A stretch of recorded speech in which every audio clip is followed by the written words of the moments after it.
Of course marijuana has legitimate medical value. I mean, there's no question about that. The FDA came out with a statement saying that marijuana's got no legitimate medical value.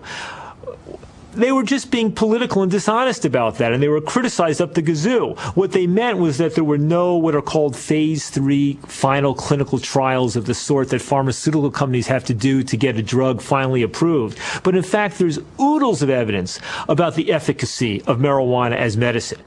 It is not possible that any disease would ever be treated with smoked marijuana. Smoking is an unhealthy, dangerous, destructive drug delivery system. Smoking your medicine may be an unusual way of taking your medicine, but it works, and the reason so many people do it is because it works.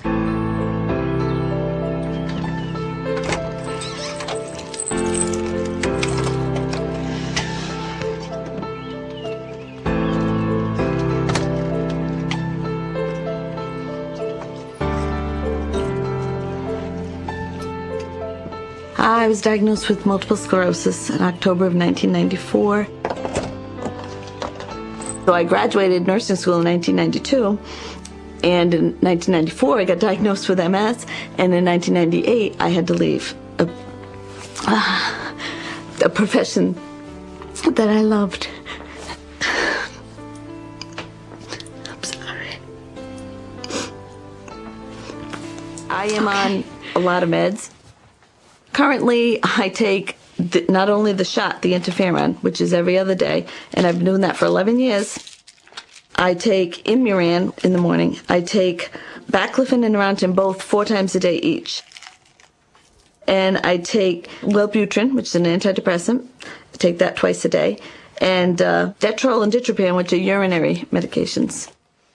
Because I do address every symptom with my neurologist. We treat every symptom with pharmaceutical, and yet you don't get total relief. This absurd continuation of this prohibition is largely a function of ignorance.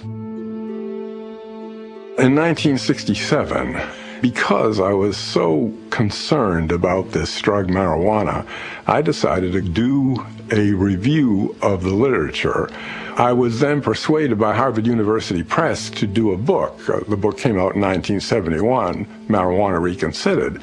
I learned that what was being said about this drug was mythological. You couldn't find the data to really support it.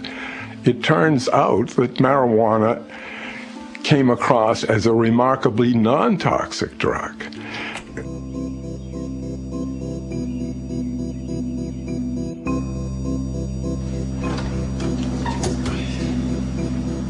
Now, here's where I keep my cannabis.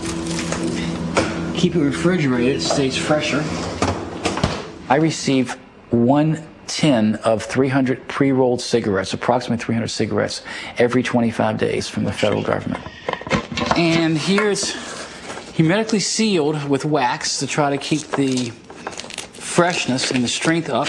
This marijuana was actually grown right here in April of 1996.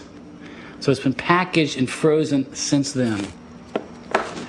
And then you open it up. Okay, inside you'll see that there's approximately 300 rolled cigarettes to this tin. It's sold by a cigarette machine. What this can means to me is for the next 25 days, I don't have to worry about medicine. That I know that I'll be as well as I possibly can be.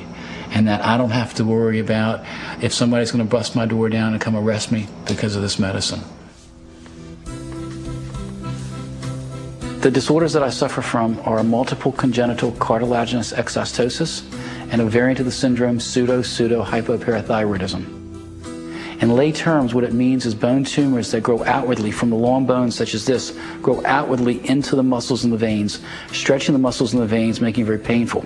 But more important, any kind of movement can tear the muscle or tear the vein, and I could hemorrhage and a clot could break off, go to my heart, my brain, my lungs, I'm dead.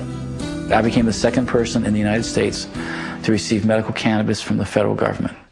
Robert Randall was the first patient.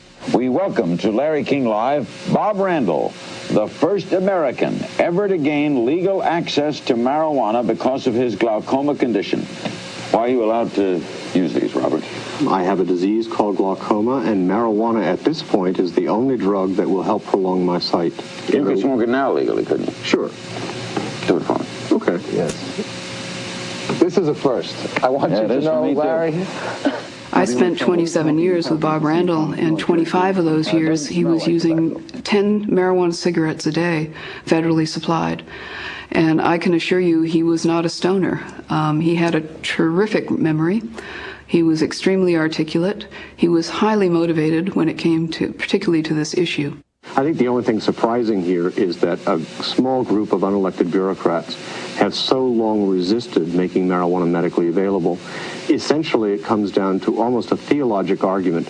They want to pretend that marijuana is simply evil, and I think we have to be more rational than that. We have to realize that marijuana has good and bad uses. Bob was treated on every conventional medication that was available, and it was only through the addition of marijuana that his eye pressure was lowered to within the safe range. Told at 25 that he would be blind by the time he was 30, marijuana made the critical difference, and Bob could see up until the time of his death in 2001.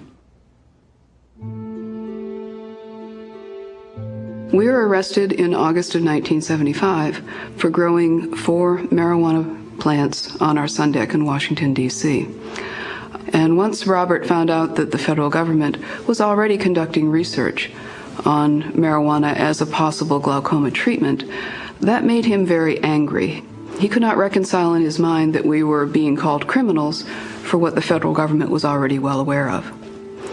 So we went to trial in July of 1976, and the lawyers pleaded that Robert needed medical access to marijuana based on his medical need. The trial was held before Judge James Washington in Washington, D.C., and he found Robert not guilty of marijuana possession by reason of medical necessity. It established within the legal framework the concept of medical necessity.